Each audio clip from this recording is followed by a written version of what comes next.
सारी नई खबरें आई हैं जंग को लेकर, मैं एक एक करके आपको बताऊंगा। देखिए, डोनाल्ड ट्रंप ने कहा है कि हम 10 दिन कोई हमला नहीं करेंगे, शायद वो 10 दिन और तैयारी करना चाहते हैं।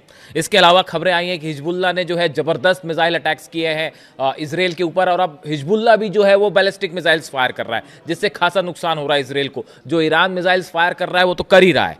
इसके अलावा हूती की तरफ से अब जो है एंट्री हो गई है हूती की, और हूती ने साफ कर दिया है कि अगर किसी भी तरह के और हमले होते हैं ईरान पे तो बाब अल मंदाब स्ट्रेट्स को बंद कर दिया जाएगा। ये मैंने आपको पिछले वीडियो में बताया था, और अल्टीमेटली देखिए हूती की एंट्री साफ दिखाई दे रही है। इसी के बीच जर्मनी के विदेश मंत्री का एक और नया बयान आ गया है। उन्होंने कहा है कि अब ईरान और अमेरिका के बीच में सीधी बातचीत हो सकती है बिना किसी मध्यस्थता के।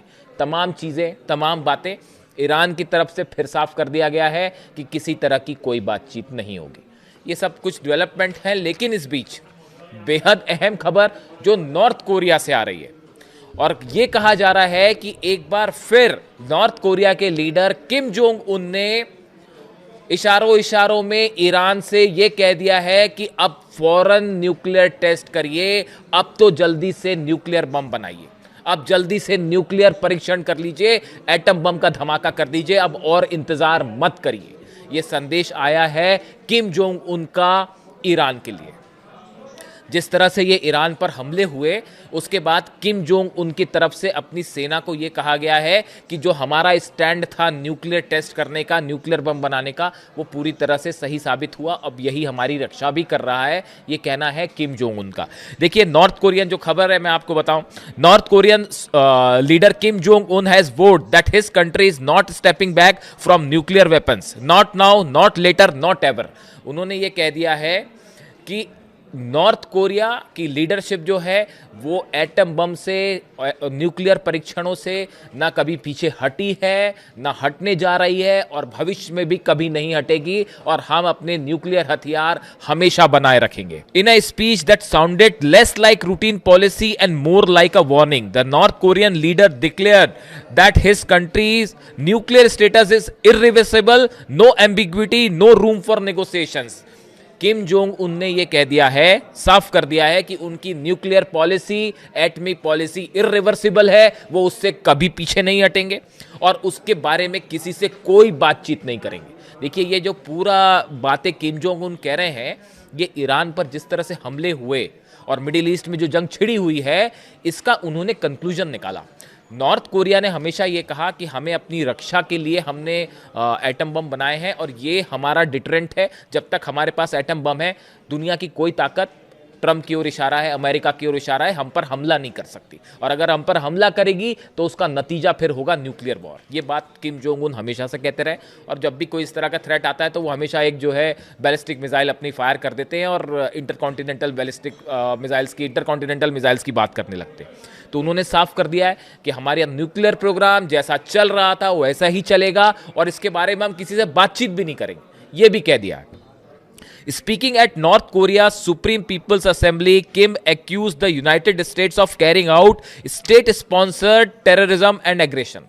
उन्होंने ये कहा, अपनी जो लेटेस्ट स्पीच आई उनकी, उसमें उन्होंने अमेरिका पर आरोप लगाया है कि अमेरिका स्टेट स्पॉन्सर्ड टेररिज्म और एग्रेशन कर रहा है, यानी एक प्रकार का आतंकवाद अमेरिका फैला रहा है और हमले कर रहा है। ये आरोप किम जोंग उन ने अमेरिका के ऊपर लगाए हैं, ट्रंप के ऊपर लगाए हैं। उनका कहना ऐसा है, किम जोंग उन कह रहे हैं कि असली आतंकवाद का काम अमेरिका कर रहा है, इस तरह के आरोप लगाए।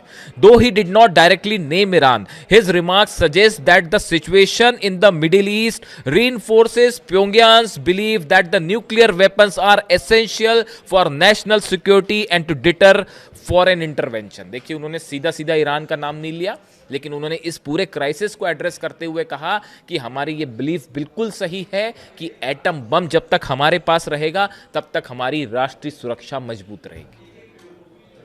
ये नए फैसले किम जोंग उन के, उन्होंने अपनी सेना को आदेश दिया है, अपने साइंटिस्ट को आदेश दिया है कि जो एटॉमिक कार्यक्रम चल रहा है उसको और तेजी से आगे बढ़ाया जाए, और अपनी सुरक्षा के लिए सब इंतजाम किए जाए, न सिर्फ एटम बम की दिशा में बल्कि लॉन्ग रेंज जो मिसाइल्स हैं उस कार्यक्रम को भी अपनी सुरक्षा के लिए नॉर्थ कोरिया आगे बढ़ाता रहे। और इसी तरह का संदेश वो ईरान को भी दे रहे हैं कि अब और वक्त मत गवाइए, फौरन एटमी परीक्षण करिए। अब ये ईरान की पॉलिसी क्या होगी, ये ईरान की सिक्योरिटी काउंसिल क्या फैसला लेती है, उस पर डिपेंड करता है। लेकिन आज इस खबर को लेने का एक बड़ा वजह भी है। देखिए, एक नया बयान आया है जो कई मीडिया में है, सुर्खियों में है। मोहम्मद जवाद लारिजानी, ये लारिजानी साहब जो शहीद हुए उनके भाई हैं, इनकी तरफ से एक बयान आया है। उनकी तरफ से ये कहा गया है कि ईरान को अब एनपीटी यानी नॉन प्रोलिफरेशन ट्रीटी से खुद को अलग कर लेना चाहिए। देखिए, उनकी तरफ से जो बयान आया इसके बड़े मायने हैं और ये कुछ बड़ा इशारा कर रहा है। देखिए, एक तो मैं इनके बारे में बताना चाहूँगा कि जो मोहम्मद जवाद लारिजानी साहब हैं, a prominent hardliner politician and brother of deceased senior Iranian officer Ali Larijani has been calling for Iran to suspend its membership in the non proliferation treaty amid escalating regional tensions. उन्होंने ये कहा, पहले भी वो ये कह चुके हैं कि एनपीटी से बाहर हो जाए ईरान, अब किसी तरह के कोई कानून मानने की जरूरत नहीं है इन हमलों के बाद, और वो जोर दे रहे हैं एनपीटी पर। Mohammad Javad Larijani has urged the suspension of Iran's membership in the NPT, suggesting that a committee should assess whether the treaty is useful to Iran at all। वो ये कह रहे हैं कि अब हमारी सिक्योरिटी काउंसिल को ये सोचना चाहिए कि एनपीटी के नियमों को अब मानना ज़रूरी है भी या नहीं, ये ईरान के लिए फ़ायदेमंद है या भी नहीं है, इसको अलग करिए। यानी एनपीटी से अलग होने का मतलब यह है कि ईरान अब स्वतंत्र होगा एटमी कार्यक्रम को आगे बढ़ाने के लिए। अब ईरान पर किसी तरह की कोई रोक टोक नहीं होगी। शिफ्टिंग डॉक्ट्राइन को लेकर भी बड़ी खबर है। देखिए, कहा जा रहा है कि जिस तरह से हमले हुए ईरान में, उसके बाद एक बड़ा ग्रुप है ईरान में जिसका ये मानना है कि जिस तरह से सुप्रीम लीडर को निशाना बनाया गया, छोटे छोटे बच्चों पे हमले किए गए और ईरान के अलग अलग इंस्टॉलेशंस पर हमले हुए, इतने ज़्यादा हमले हुए हैं, उसके बाद अब एटम बम की दिशा में ईरान को आगे बढ़ना चाहिए। ये एक बड़ा ग्रुप है ईरान में जो अब इस बात को मानता है, खासकर अली खामेनी साहब की शहादत के बाद। शायद ये बहुत गुस्सा है ईरान में जो देखने को मिल रहा है। जो तस्वीरें आ रही हैं ईरान से, आपने देखी होगी, एक मैं तस्वीर देख रहा था अभी जिसमें एक मुश्किल से 3 साल की बच्ची होगी, वो एक मार्च को लीड कर रही है। तेहरान में एक मार्च निकलता है जिसमें हज़ारों लोग पीछे चल रहे हैं और उसको लीड कर रही है ईरान की 3 साल की बच्ची, और वो हाथ में ईरान का झंडा लिए हुए है और अली खामेनी साहब की तस्वीर लिए हुए है और उस मार्च को लीड कर रही है और पीछे पीछे हज़ारों ईरानी चल रहे हैं।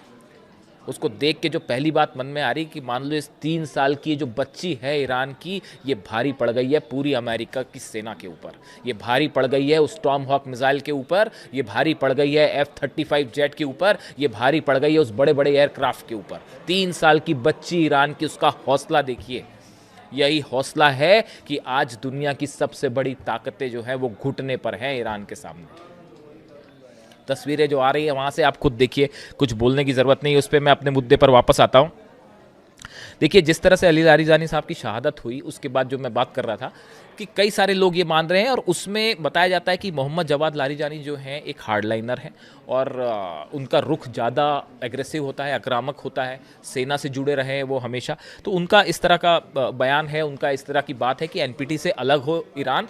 इशारों इशारों में वो ये कह रहे हैं कि अब ईरान को किसी भी रूल्स एंड रेगुलेशंस को मानने की ज़रूरत नहीं है, खासकर इंटरनेशनल या एनपीटी से जुड़े, और अपनी सुरक्षा के लिए एटमी धमाका करना चाहिए।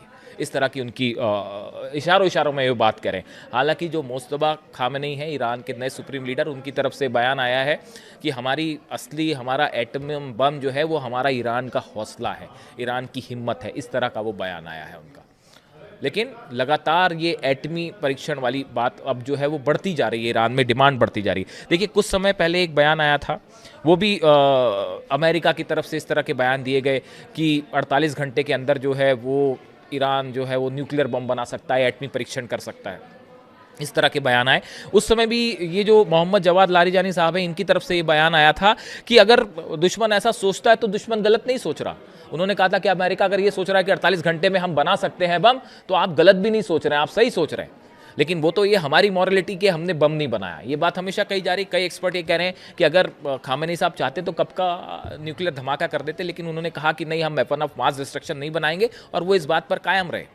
लेकिन अब नई परिस्थिति है, उनके ऊपर हमले हुए। ईरान में देखिए जो जिस तरह के हमले हुए, अटैक्स हुए हैं, छोटे छोटे बच्चे शहीद हुए हैं, अब उसको लेकर क्या कहा जाए। तो उसके बाद एक बड़ा आक्रोश है लोगों में, और वो कई लोगों का ये मानना है कि अब वक्त आ गया है कि अब रुकना नहीं है, अब तो टेस्ट हो ही जाना चाहिए। और किम जोंग उन भी इसी तरह की बात कर रहे हैं, इशारों इशारों में वो कह रहे हैं कि अब हम तो किसी से बात नहीं करेंगे, हमारा प्रोग्राम जैसा चल रहा है उसी स्पीड से, बल्कि उन्होंने आदेश दे दिया किम जोंग उन ने कि और तेजी से न्यूक्लियर प्रोग्राम को आगे बढ़ा, यानी कोई हमला करने की सोचे भी ना।